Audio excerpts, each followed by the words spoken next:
पैसे की जादुई शक्ति। एक छोटे से गांव में रामू नाम का एक गरीब किसान रहता था। उसके पास खेती की थोड़ी सी जमीन थी, लेकिन बारिश की अनियमितता और मेहनत के बावजूद उसकी फसल कभी अच्छी नहीं होती थी। परिवार का पेट भरने के लिए रामू दिन रात मेहनत करता, लेकिन पैसे की तंगी हमेशा बनी रहती।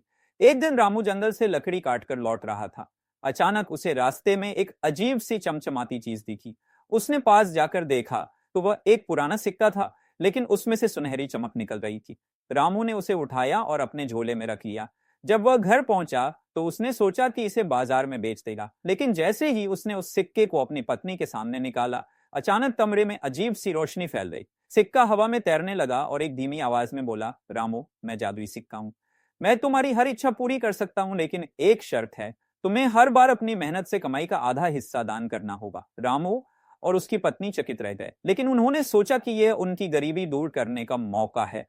रामू ने सिक्के से कहा, मैं चाहता हूं कि मेरे खेत में अच्छी फसल हो। सिक्का चमक उठा और अगले दिन जब रामू खेत पर गया तो उसकी जमीन हरी भरी फसल से लहलहा रही थी। वह खुशी से झूम उठा। उसने अपनी फसल का आधा हिस्सा गांव के गरीबों में बांट दिया। धीरे धीरे सिक्के की मदद से रामू ने अपनी जिंदगी बदल ली। उसने एक अच्छा घर बनाया, बच्चों की पढ़ाई की व्यवस्था की और गांव में एक स्कूल और अस्पताल बनवाया। लेकिन उसने हर बार सिक्के की शर्त का पालन किया। कुछ साल बाद सिक्के ने एक दिन कहा, रामू, तुमने अपनी मेहनत और ईमानदारी से मेरी शक्ति का सही उपयोग किया है। अब तुम्हें मेरी जरूरत नहीं। ये कहते ही सिक्का एक सुनहरी रोशनी में बदलकर गायब हो गया। रामू ने महसूस किया कि असली धन मेहनत, ईमानदारी और दूसरों की मदद में है। अब वह पहले से भी ज्यादा मेहनत करता, लेकिन उसे कभी